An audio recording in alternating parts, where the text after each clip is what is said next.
چاندی پر، سونے پر، poultry sector کی مشینری پر، درآمدی جانوروں اور پرندوں پر، آئل سیڈ، زرعی بیج، پودوں، آلات، کیمیکل، بیرون ملک مقیم پاکستانیوں اور سیاحوں کے ذریعے درآمد کیے گئے ذاتی استعمال کے ملبوسات اور سامان پر بھی ٹیکس لگایا گیا ہے۔ ملٹی میڈیا، پرسنل کمپیوٹرز، لیپ ٹاپ، نوٹ بک، بیرون ملک سے بھیجے گئے عطیات، تحائف اور سامان پر ٹیکس لگایا گیا ہے۔ موبائل فون کالز پر ٹیکس 10% سے بڑھا کر 15% کرنے کی تجویز ہے۔ موبائل فونز اور فونز بنانے والی انڈسٹری کی مشینری پر بھی 17% سیلز ٹیکس ہے۔ غیر ملکی گاڑیوں کی درآمد پر پابندی عائد کی گئی ہے۔ پوسٹ کے ذریعے پارسل ارسال کرنے پر بیرون ملک سے درآمد شدہ اخبارات، جرنلز اور کتابوں پر بھی 17% سیلز ٹیکس تجویز کیا گیا۔ انبلیویبل، اس ملک میں کتابیں کم پڑھی جاتی ہیں، لوگوں کا پڑھنے لکھنے کی طرف کم رجحان ہے، آپ اتنی مہنگی کر دیں کہ جو تھوڑے بہت پیسے جمع کر کے لوگ یہ لیتے بھی ہیں وہ نہ لے سکیں۔ اس کے علاوہ منی بجٹ کے مجوزہ ٹیکس میں انٹرٹینمنٹ ٹی وی چینلز پر چلنے والے غیر ملکی ڈراموں پر بھی ٹیکس ہوگا۔ فیئر انف، ٹھیک ہے، بالکل صحیح بات ہے۔ غیر ملکی ڈرامہ سیریل پر 10 لاکھ روپے فی قسط ٹیکس ہوگا۔ ایک قسط والے غیر ملکی پلے پر 30 لاکھ روپے ٹیکس ہوگا۔ غیر ملکی فنکاروں والے اشتہارات پر 5 لاکھ روپے فی سیکنڈ ٹیکس ہوگا۔ تو کہتے ہیں ہم نے اپنی لوکل انڈسٹری کو پروٹیکٹ کرنا ہے، اس لیے ٹیکس لگایا۔ ٹھیک ہے، حکومت کے آبویسلی اس کو ڈیفینڈ کرنا بہت مشکل ہے، لیکن مزمل اسلم صاحب جو ترجمان ہیں حکومت کے، وہ پھر بھی کوشش کرتے ہیں۔ آج انہوں نے پریس کانفرنس کی اور سمجھایا کہ بھئی یہ ایسا کیوں ہے، اور مستقبل میں وہ کہتے ہیں جی کہ پیٹرول سستا بھی ہوگا، کھانے پینے کی اشیاء قیمتوں میں کمی بھی ہوگی۔ کیا کہتے ہیں مزمل صاحب، ذرا سنیے۔ میں اچھی خبر بتاتا ہوں، نومبر سے دسمبر میں مہنگائی نہیں بڑھی۔ کھانے پینے کی اشیاء کی قیمتوں میں ہم نے دیکھا ایک بہت ہی زبردست قسم کی جو ہے نیچے آنا شروع ہو گئی۔ آلو نیچے ہے، اس کے علاوہ جو ہے دال ایک نیچے ہے، چکن انڈے کی قیمت میں استحکام ہے، آٹے کی قیمت میں بھی اب استحکام آ گئی ہے۔ اس میں آنے والے دنوں میں ریویوز اچھے آ رہے ہیں، پیٹرول کی قیمتیں نیچے آئیں گی۔ اب میں آپ کو لے کے جانا چاہتا ہوں منی بل پہ جو 343 ارب روپے کا ٹیکس لگایا ہے۔ اس میں عام آدمی کی ضرورت کی کوئی چیز، کسی چیز پہ ٹیکس نہیں لگایا۔ پولیٹیکل ریٹورک اپنی طرف، اپوزیشن یہ کہے گی کہ لٹ گئے، برباد ہو گئے، حکومت یہ کہے گی کہ ہمارے پاس اس کے علاوہ کوئی چارہ نہیں تھا۔ ذرا ٹیکنیکل بحث کرتے ہیں اور ذرا آسان الفاظ میں بھی کوشش کریں گے تاکہ آپ لوگوں کو سمجھا سکیں کہ مہنگائی میں کتنا دخل IMF کی پالیسیز کی وجہ سے ہے، ان کو فالو کرنے کی وجہ سے، اور کتنا جو گلوبل انفلیشن ہے اس وجہ سے ہے۔ اپنے مہمانوں کا تعارف کرا دیں۔ عابد قیوم سلیری صاحب ہمارے ساتھ موجود ہیں، ماہر معاشیات ڈاکٹر اکبر زیدی صاحب بھی کراچی سے براہ راست ہمارے ساتھ ہیں، بہت شکریہ۔ زیدی صاحب آپ سے آغاز کریں گے۔ obviously بہت زیادہ جب بجٹ کے اوپر بات ہوتی ہے تو اس میں ایک پولیٹیکل اینگلنگ ہوتی ہے، جس میں ہمیشہ اپوزیشن کہتی ہے کہ حکومت جو ہے وہ سودا کر رہی ہے ملکی وقار کا۔ حکومت یہ کہتی ہے کہ ہمارے پلے پیچھے والے چھوڑ کے کیا گئے تھے کہ ہم کچھ ایسے سخت اقدامات نہ لیتے۔ سر صرف تھوڑا سا اگر ہم اپنے لوگوں کو بتا سکیں، سمجھا سکیں جتنا بھی آسان کر کے کہ اس وقت جو ملک میں مہنگائی ہے اس میں IMF کا پروگرام فالو کرنے کا کتنا عمل دخل ہے، اور جو دنیا بھر میں ایک انفلیشن ہے، قیمتیں زیادہ ہو رہی ہیں، اس کا کتنا عمل دخل ہے؟ جی بہت شکریہ۔ میرا خیال ہے کہ یہ جو IMF کی وجہ سے جو انفلیشن ہو رہا ہے پاکستان میں وہ بہت زیادہ ہو رہا ہے۔ یعنی اگر آپ تناسب دیکھیں تو میں کہوں گا شاید 60% جو ہمارے ملک میں انفلیشن ہوا ہے، 60% IMF کی وجہ سے، 40% اور وجوہات کی بنا پہ ہے۔ دیکھیں آج نئے سال کا پہلا دن ہے اور اٹھتے ہی یہ پتہ چل گیا کہ پیٹرول کی قیمتوں میں 4 روپے اضافہ ہو گیا، تقریباً 3% اضافہ ہو گیا ہے کل کے اور آج کے درمیان۔ تو یہ سیدھا یہ IMF کے حوالے سے جو سودا ہوا ہے، جس کی طرف 12 جنوری کو یہ جا رہے ہیں تاکہ ان کو کچھ پیسے مل جائیں، یہ اس کا ایک حصہ تھا۔ دوسرا، کچھ دن پہلے یہ آیا تھا اخبار میں کہ بجلی کے نرخ 4 روپے 39 پیسے بڑھنے والے ہیں، یہ بھی IMF کی وجہ سے۔ جب بڑھ جائیں گے آپ دیکھیے گا بجلی کے بل، ابھی جو بجلی کے بل سردیوں میں آئے، کراچی میں تو اتنی سردی نہیں ہوتی ہے لیکن اور جگہ بھی جہاں ہوتی ہے، جہاں استعمال کیے جاتے ہیں، سب کہہ رہے ہیں ہمارے یونٹس کم ہو گئے، ہمارے جو بل وہ بڑھ گئے، یہ بھی اسی وجہ سے ہوا ہے۔ پھر آپ دیکھیں جو ڈیویلیویشن ہوئی ہے اتنی اس سال، پچھلے سال 2021 میں تقریباً 13% ڈیویلیویشن ہوئی تھی۔ ڈیویلیویشن سے یہ ہوتا ہے، اور یہ IMF کے کہنے پہ ہوئی تھی، وہ بوجھ انہوں نے بہت پریشر ڈالا ہوا تھا، اس سے 2-3 چیزیں بہت بنیادی طور پہ وہ مہنگی ہو جاتی ہیں۔ پیٹرول کی قیمتیں مہنگی ہو جاتی ہیں کیونکہ ہم امپورٹ کرتے ہیں، تو وہ ہو گیا۔ دوسرا، ہم خوردنی تیل امپورٹ کرتے ہیں، اور اب تو ہم سب کچھ ہی امپورٹ کرتے ہیں، تو جو بھی ہم امپورٹ کرتے ہیں وہ پہلے ہمیں 14-15% سستا ملتا تھا، اب 15% زیادہ پڑتا ہے. تو یہ تو ہو گیا بنیادی طور پہ IMF کے ساتھ معاہدے کے کرنے کے بعد جو شرائط ہمیں ماننے پڑے. انہوں نے 3-4 چیزیں اہم کی تھیں. ایک تو ڈیویلیویشن تھا، وہ ہم نے کر ڈالا. پھر انہوں نے کہا تھا کہ آپ اپنے یہ جو بجلی کے نرخ ہیں وہ بڑھائیں، وہ ہم نے کر دیا. تو یہ براہ راست آپ کہہ سکتے ہیں کہ اس میں IMF کے ساتھ جو سمجھوتا ہوا ہے اس کے اثرات ہیں. اچھا، اب آپ کا دوسرا حصے کا سوال وہ بھی بہت اہم ہے. ساری دنیا میں مہنگائی بڑھی ہے اور مثلا سپلائی چین کے پرابلمز ہیں، کھانے پینے کی جو چیزیں ہیں اس کی قیمتیں مہنگی ہوئی ہیں. اور تیل کی قیمت مہنگی ہوئی تھی، پھر کم ہوگی جب سے اومیکرون آیا ہے اور اب تھوڑی سٹیبل ہے. لیکن میرے خیال سے جیسے اب واضح ہو گیا کہ اومیکرون وائرس جو ہے یہ زیادہ وہ خطرناک نہیں ہے، تو پھر تیل کی قیمتیں بھی بڑھ جائیں گی. اب آپ یہ دیکھیں، اب یہ جو آپ کا جو سوال ہے نا، اگرچہ اس کے 2 حصے ہیں لیکن یہ بہت جڑے ہوئے ہیں. اگر ہم باہر سے بھی چیزیں جو امپورٹ کرتے ہیں، جو جیسے آپ نے کہا، تو اگر ان کی قیمت مہنگی ہو گئی ہے کیونکہ ڈالر اور روپے کا ریٹ مہنگا ہو گیا، تو ہمیں دگنا اس کی قدر دینی پڑے گی. ایک عالمی منڈی میں جو چیزیں مہنگی ہوئی ہیں، دوسرا یہ کہ ہم نے خود مہنگی کر دی جو IMF کے کہنے پہ کی تھی.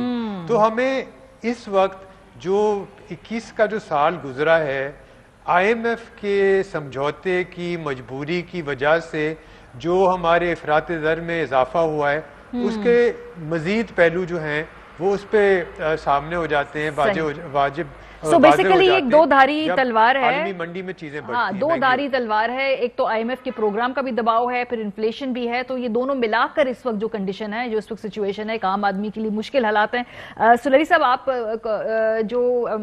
آپ کا اس میں ویو چاہوں گی، کیونکہ آبویسلی یہ آسان فیصلے نہیں ہوتے حکومتوں کے لیے، یہ پاپولر فیصلے نہیں ہوتے، خاص طور پہ جب آپ نے الیکشن ایئر کے اندر جانا ہو بہت جلد. تو کوئی بھی سیاسی حکومت اس کا بوجھ نہیں اٹھا پائے گی. سو ابھی یہ جو آپ لوگ کہہ رہے ہیں کہ اگلے 3-4 مہینوں میں استحکام آ جائے گا قیمتوں کے اندر، یا کچھ قیمتیں کم ہوں گی، بظاہر ایسا ہوتا دکھائی نہیں دے رہا ہے. یہ حکومت کیسے کلیم کرتی ہے؟ آج مزمل اسلم صاحب نے بھی یہی بات کہی. جی ماریہ، پہلے تو میں تھوڑا سا دیکھیں، IMF کی پیس جو ان کی ڈیمانڈ ہے اس کی پیس پہ اعتراض ہو سکتا ہے، اس کی سیکوینسنگ پہ اعتراض ہو سکتا ہے، لیکن یہ سارا کچھ کرنا کیوں پڑتا ہے؟ اور زیدی صاحب نے اپنی کتاب میں اس کو بڑا اچھا ایکسپلین کیا تھا، جو پاکستان کی اکانومی کے 50 سال، جو انرجی سرکل ڈیٹ کے بارے میں، کہ شوکت عزیز صاحب کے زمانے میں جبکہ بجلی کی قیمتیں جو تھیں ان میں 100 گنا اضافہ ہو گیا، صرف 9% وہ ٹیرف جو تھا کنزیومر کو پاس آن کیا گیا، 91% پاس آن نہیں کیا گیا، اور وہاں سے یہ انرجی سرکل ڈیٹ کا آغاز ہوا. اور اس وقت ہم دیکھ رہے ہیں کہ 2.6 ٹریلین پہنچا ہوا ہے. اب حکومت کے پاس 2 رستے ہیں، یا تو IMF پروگرام جو ہے اس کو آپ ایک سائڈ پہ رکھ دیں، نہیں بھی ہو، کہ یا تو وہ یہ کرے کہ نوٹ چھاپتی رہے اور سبسڈائز انرجی دیتی رہے. اگلے الیکشن کے بعد PTI حکومت میں آئے، پیپلز پارٹی آئے، نون آئے، کوئی بھی آئے، وہ پھر کوسٹ رہے ہوں گے کہ جی اتنا بڑا جو انرجی سرکل ڈیٹ کا پہاڑ ہے وہ ہم پہ لاد کے چلے گئے اور اس کو کیوں نہیں پاس آن کیا گیا. یعنی 1 سال میں اگر آپ دیکھیں، 1 سال میں کروڈ آئل کی قیمتیں جو ہیں وہ دگنی ہو گئی. 1 سال میں جو گیس کی قیمت ہے 400 گنا بڑھ گئی ہے 2020 کے مقابلے میں. اب اگر اور جب پاکستان میں اس کو دیکھیں تو صرف کچھ فریکشن اس کا پاس آن ہو رہا ہے. ابھی بھی انرجی سرکل ڈیٹ اسی طریقے سے سر اٹھائے کھڑا ہے. تو اگر آپ اس انرجی سرکل ڈیٹ کو کنٹین نہیں کرتے، اگر آپ IPPs کے ساتھ جو وعدے ہیں جس میں کہ ڈالرز میں ان کو پروفٹ دینا ہے، اور اگر نہیں بھی بجلی لیتے تو آپ کو ان کو پیمنٹ کرنی ہے، تو اس کا کہیں پہ توڑ نہیں کرتے. یا تو آپ کو ٹیرف میں بڑھانا پڑے گا. یعنی میں یہ نہیں کہہ رہا کہ جو بجلی کمپنی ڈسکوز کی جو انیفیشنسیز ہیں یا جینکوز کی انیفیشنسیز وہ اس میں کنٹریبیوٹ نہیں کرتی، وہ اپنی جگہ کرتی ہیں. جو انرجی گورننس ہے وہ اپنی جگہ پرابلم ہے، لیکن یہ بھی بہرحال ایک فیکٹ ہے کہ آپ مہنگی بجلی بنا کے اس کو سبسیڈائز کر کے نہیں بیچ سکتے کہ اس کو بیچتے رہیں. دوسری چیز جو کرنسی کی ہے، اگین اس پہ میں بصد احترام یہ کہنا چاہوں گا کہ آپ کے پاس جو ڈالر کا انفلو ہوتا ہے، یا آپ کی ایکسپورٹس کی ارننگ آ رہی ہے، یا آپ کے پاس انویسٹمنٹ آ رہی ہے، آپ کے پاس ریمیٹنسز آ رہی ہیں، یا آپ لون لے رہے ہیں، یہ 4 ہوتے ہیں. جو ڈالر آپ کا باہر جا رہا ہوتا ہے، آپ اپنی جو امپورٹ کرتے ہیں اس کی پیمنٹ کرنی ہے، جنہوں نے انویسٹ کیا ہے انہوں نے اپنا پروفٹ باہر لے کے جانا ہے, جو قرضے لیے ہیں وہ واپس کرتے ہیں, اور جو لوگ یہاں سے باہر جاتے ہیں علاج کے لیے, سیر و تفریح کے لیے, تعلیم کے لیے, وہ ڈالر لے کے جاتے ہیں. اب ہمارا جو ان فلو ہے وہ آؤٹ فلو مقابلے میں کم ہے. یا تو یہ ہو کہ آپ اسٹیٹ بینک میں جو سینٹرل ریزروز ہیں ان کو مارکیٹ میں کیش کرتے چلے جائیں, جیسا کہ پہلے 6 سالوں میں ہوا, 5 سال پی ایم ایل این کے, ایون پی ٹی آئی نے بھی آ کے 1 سال اس کو کیا. تو ہر سال 6 سے 7 بلین ڈالر جو تھے اوپن مارکیٹ میں کیش کروائے جا رہے تھے روپے کی قیمت کو مستحکم رکھنے کے لیے. اب اگر آپ کے پاس ڈالرز نہیں ہیں تو ظاہر ہے کہ آپ اس کو سیل نہیں کر سکتے. ابھی 2 دن پہلے میرے خیال میں اسٹیٹ بینک نے انٹرونشن کی, اور اسی لیے کل آپ نے دیکھا کہ جو فرائیڈے تھا 1 روپے کچھ پیسے جو تھا ڈالر نیچے آیا, لیکن اسٹیٹ بینک کتنی انٹرونشن کر سکتا ہے, اس کے پاس ریزرو. سلیل صاحب یہ تو باتیں آپ نے جو بتائی ٹیکنیکل بیسک باتیں, یہ بالکل ٹھیک ہے, کورس کریکشن کی بھی ضرورت ہے, لیکن ساتھ ساتھ ابھی مجھے یہ سوال لوگ جو سمجھنا چاہتے ہیں, obviously میں اس کا سوال کو بالکل تھوڑا عوامی سطح پر لے کے آنا چاہتی ہوں. جو آپ نے بات کی ٹیکنیکلی شاید بہت سارے لوگوں کو وہ بات سمجھ نہ آئے. وہ صرف یہ کہتے ہیں کہ جی ہم نے اگر اپنی تنخواہ کے اندر اپنا گھر چلانا ہے یا بجٹ ہم نے بنانا ہے, سو اگلے 3-4 مہینے بعد ایسا کیا ہو جائے گا جو آپ کی گورنمنٹ کلیم کرتی ہے کہ جی قیمتوں میں استحکام آ جائے گا, مہنگائی نہیں بڑھے گی.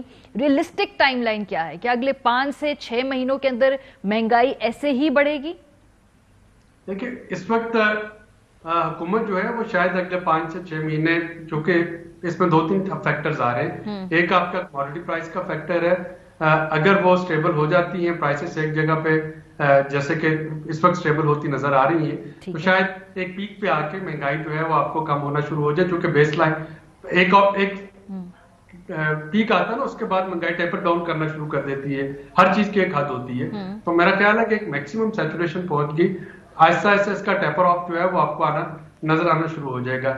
جو میں دیکھ رہا ہوں آنے والے 6 مہینوں کے لیے, وہ حکومت کے پاس تقریباً اس وقت 33 ارب روپے کا سبسڈی کا کوشن ہے, جو ٹارگیٹڈ سبسڈی کی شکل میں حکومت دے رہی ہوگی. یعنی حکومت اگر فوری طور پہ مہنگائی پہ قابو نہیں پا سکے گی تو کم از کم یہ ضرور کر سکتی ہے کہ جو لوور انکم ارنر ہیں, جو لوور مڈل انکم ارنر ہیں, ان کی قوت خرید میں اضافہ کر دے. جب ہم بے نظیر انکم سپورٹ پروگرام کے 2000 روپے مہینہ 3000 روپے مہینہ کی بات کرتے ہیں, تو شاید مجھے آپ کو یا زردی صاحب کو یہ مذاق لگے, لیکن جس کی ماہانہ انکم 15,000 ہے اس کا اگر آپ دیکھیں تو اس کو 3,000 اضافی ملنے کا مطلب یہ ہے اس کی 20% آمدنی بڑھ گئی. ٹھیک ہے, تو حکومت جو ہے وہاں پہ ٹارگیٹڈ سبسڈیز کی بات کر رہے ہیں. آپ کے نزدیک آپ لوگوں کی پروجیکشن یہ ہے کہ اب آگے جا کر یہ سٹیبلائز ہوگا اور یہ پیک ہٹ کرے گا, اس کے بعد مزید مہنگائی نہیں بڑھے گی فی الحال 6 مہینے کے بعد یہ چیزیں جو ہیں یہ ٹیپر آف ہونا شروع ہو رہی ہیں. ٹھیک ہے زیدی صاحب, یہ 6 مہینے ایک والا جو ایک انہوں نے اپنا ایک ایسٹیمیٹ دیا, obviously اس میں بہت سارے فیکٹرز ایسے ہیں جو ہمارے کنٹرول میں نہیں ہیں.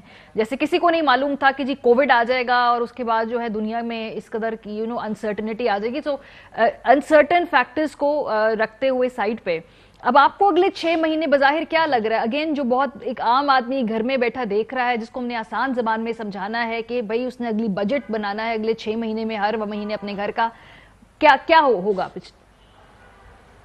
تباہی ہوگی, مہنگائی اور بے انتہا بڑھے گی.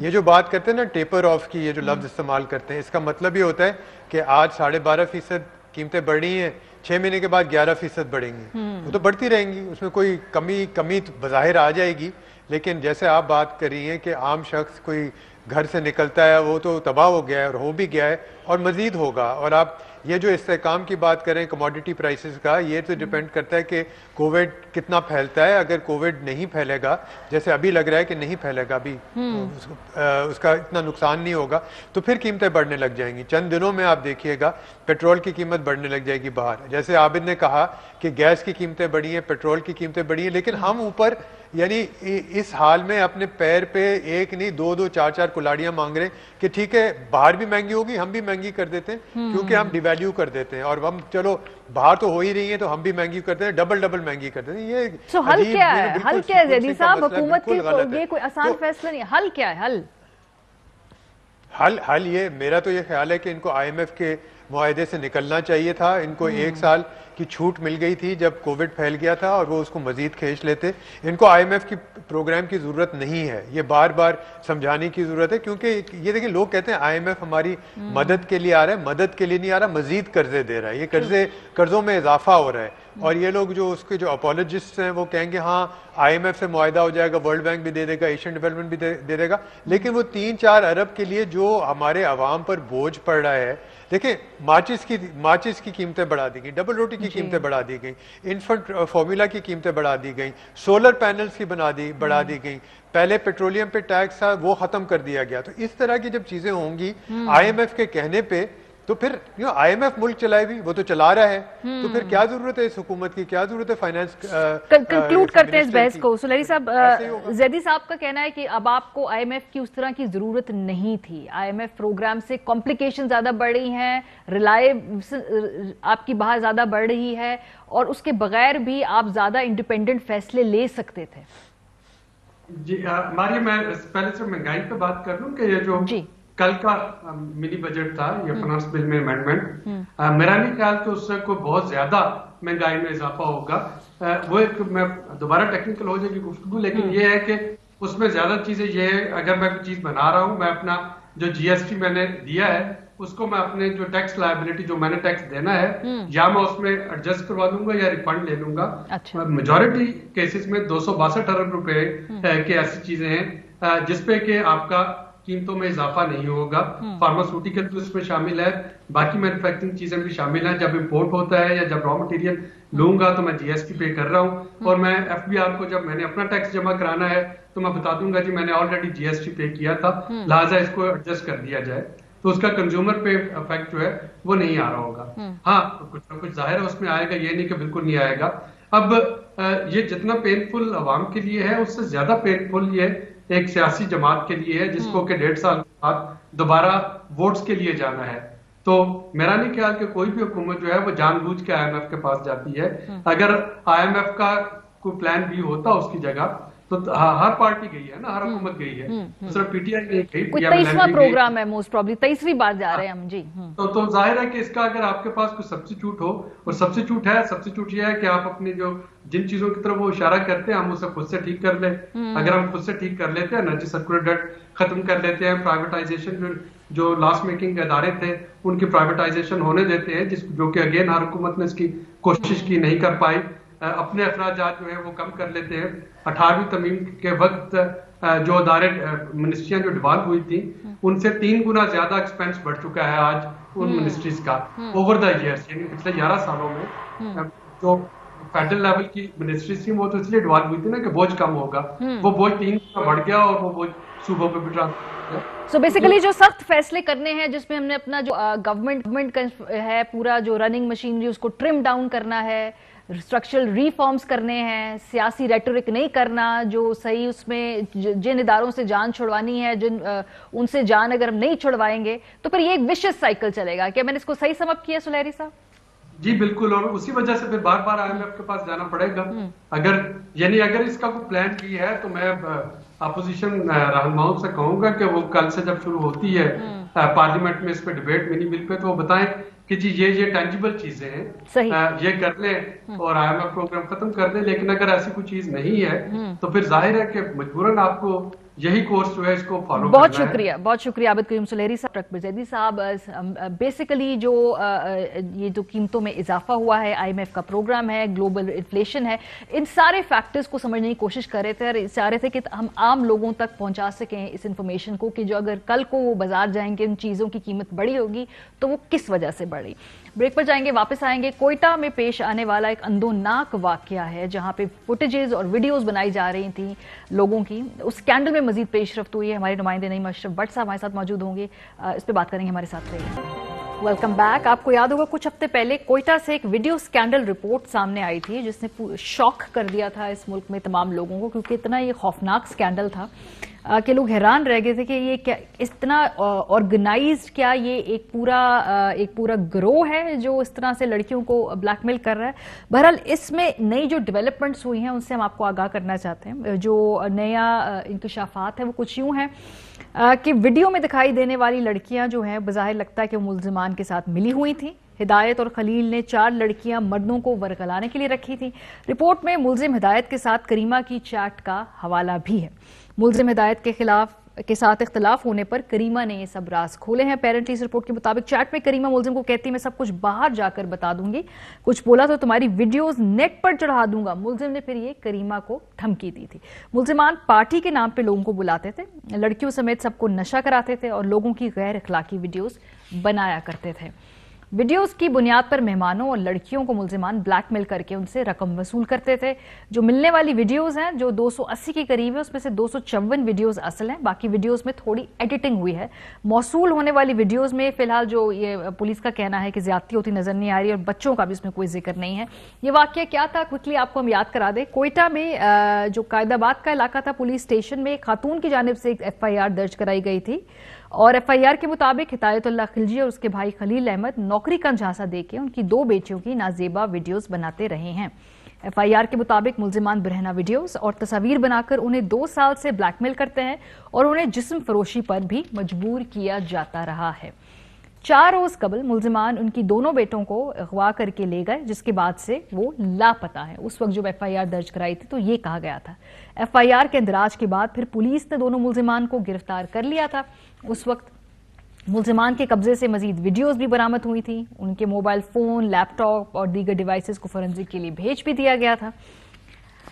DIG جو کوئٹہ تھے پولیس فدا حسین صاحب، انہوں نے کہا تھا کہ لاپتہ لڑکیوں کی جو آخری لوکیشن تھی وہ اس وقت کابل میں ٹریس ہوئی تھی، جن کی بازیابی کے لیے کئی جو متعلقہ حکام ہیں ان سے وفاقی سطح پر رابطہ اس وقت کیا جا رہا تھا. مزید کیا ڈیولپمنٹ ہوئی ہے اس حوالے سے نعیم اشرف بٹ صاحب سے پوچھیں گے، ہیڈ آف انویسٹیگیشن سیل ہیں AY نیوز کے، اور آج یہ نئی ڈیولپمنٹ جو ہوئی ہے یہ رپورٹ بھی یہی منظر عام پر لے کے آئے. بہت شکریہ بٹ صاحب ہمیں جوائن کرنے کے لیے.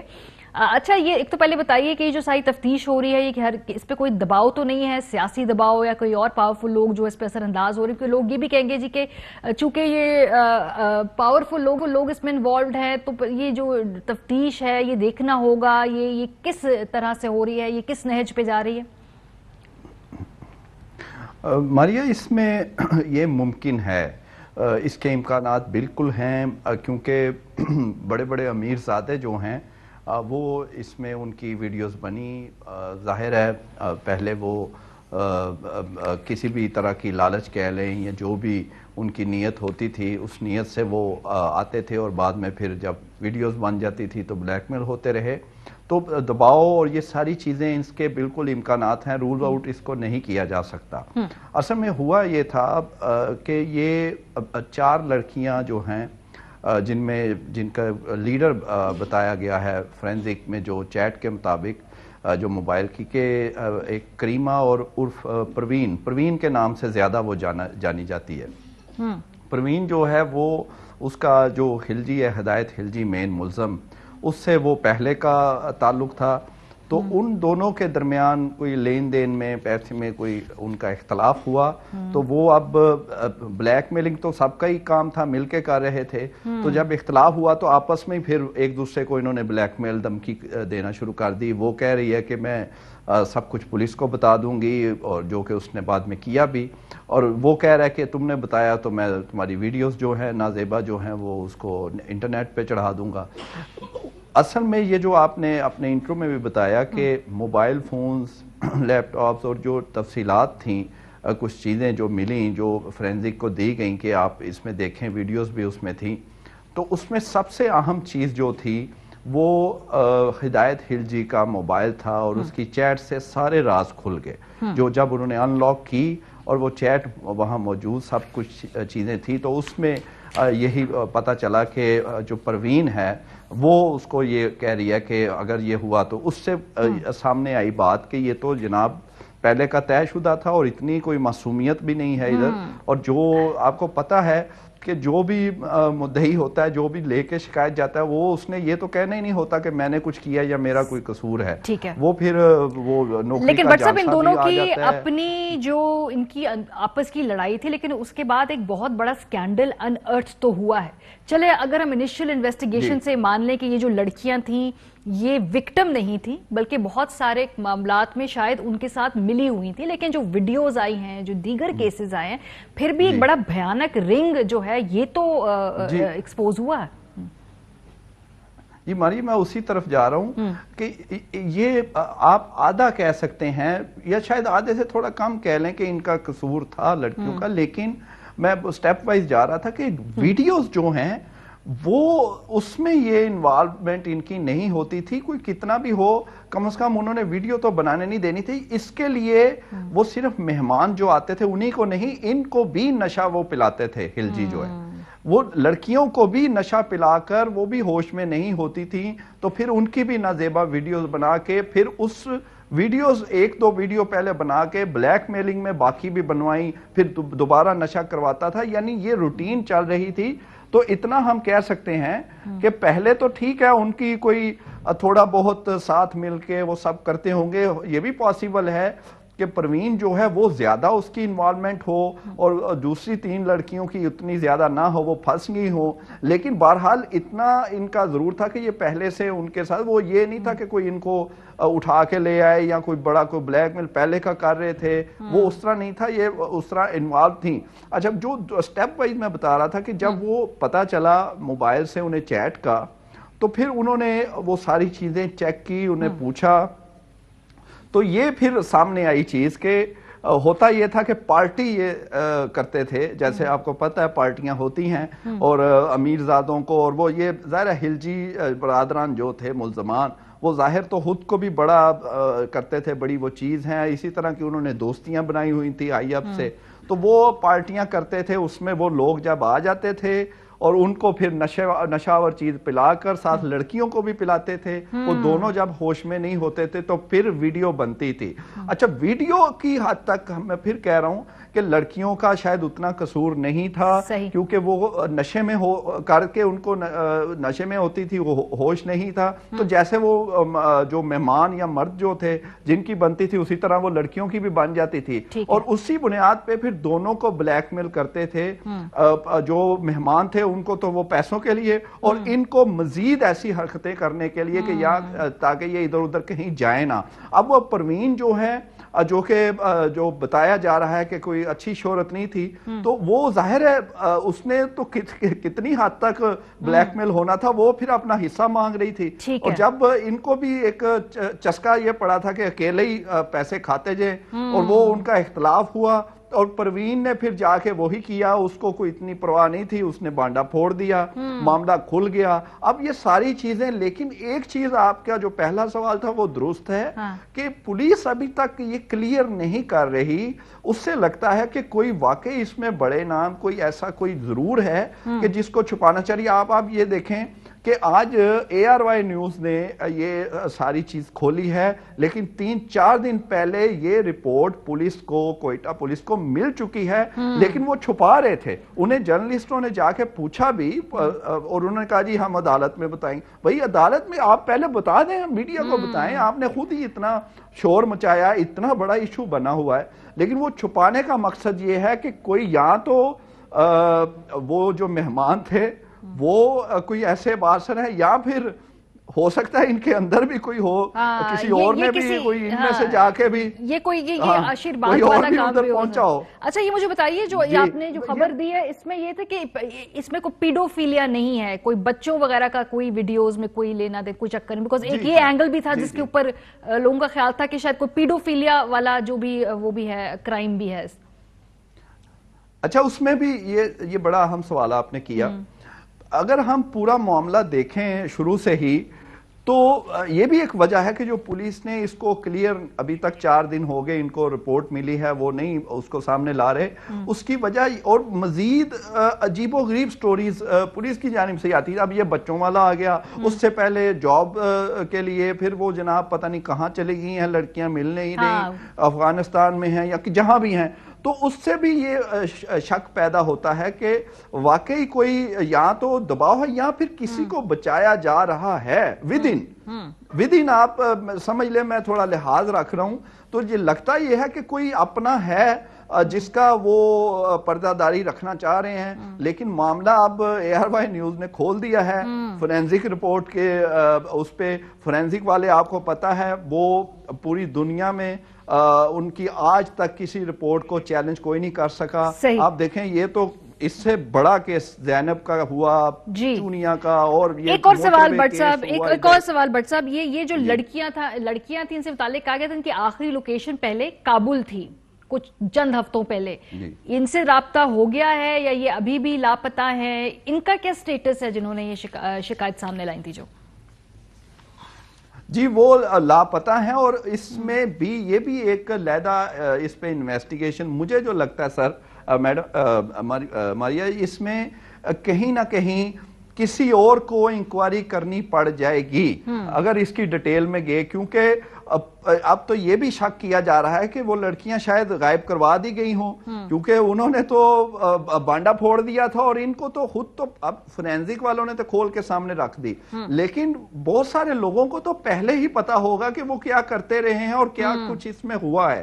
تو یہ بھی ممکن ہے وہ خود غائب ہو گئی ہوں، کیونکہ انہیں پتا تھا کہ الٹیمیٹلی جب فورینزک میں معاملہ چلا گیا تو ان کا نام سامنے آ جانا ہے. میں آپ کو ایک مثال دیتا ہوں ایک زینب کیس کی، آپ اس سے اندازہ لگا لیں، آپ کو سارے جواب مل جائیں گے کہ ان شارٹ یہ کہ وہ آپ کو پتا ہے کہ کتنے 1600 تک ٹیسٹ ہو گئے ڈی این اے، وہ مل نہیں رہا تھا، اتنا بڑا معاملہ.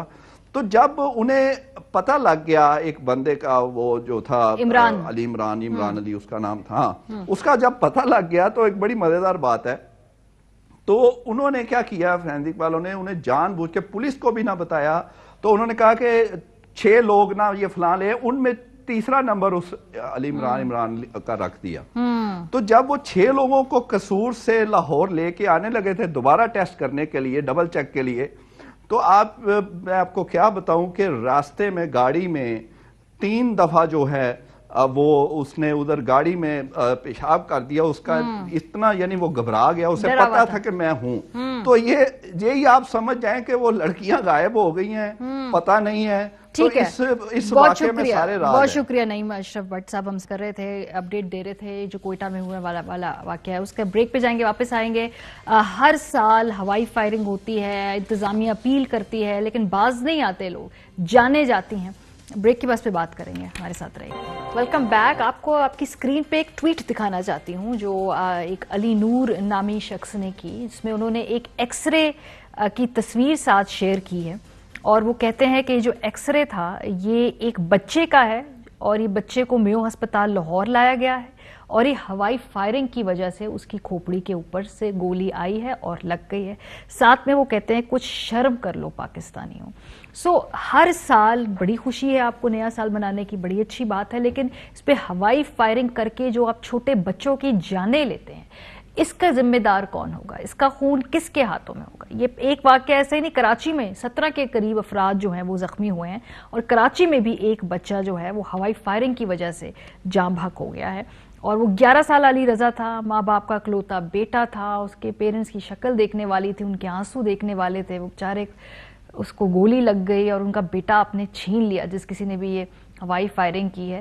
تو ان کا تو جو نیا سال ہے اس میں کیا خوشی، بس ان کے تو اب زندگی کی اگلی جو ہے وہ تمام اس بیٹے کے روگ میں ہی گزرے گی. بہرحال لاہور میں بھی کچھ ایسا ہی ہوا ہے، وہاں پہ بھی جو 36 ملزمان ہیں انہیں گرفتار کیا گیا ہے.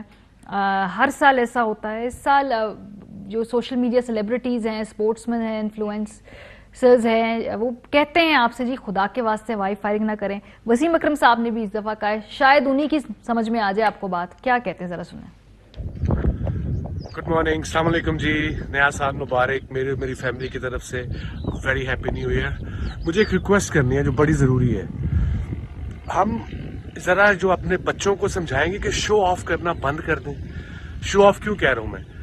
رات کے 12 بجے فائرنگ جا کے ٹھا ٹھوس ٹھوس ٹھا ایڈے تسی ریمبو ٹھہر دے نہیں. Go by some fireworks اور پٹاخس like I did last time for my daughter. چھوٹے انار، چھوٹی پھول جڑی، اس طرح کی چیزیں کر لو یار. دیکھو یاد رکھو، جس گولی نے اوپر جانا ہے اس نے نیچے بھی آنا ہے.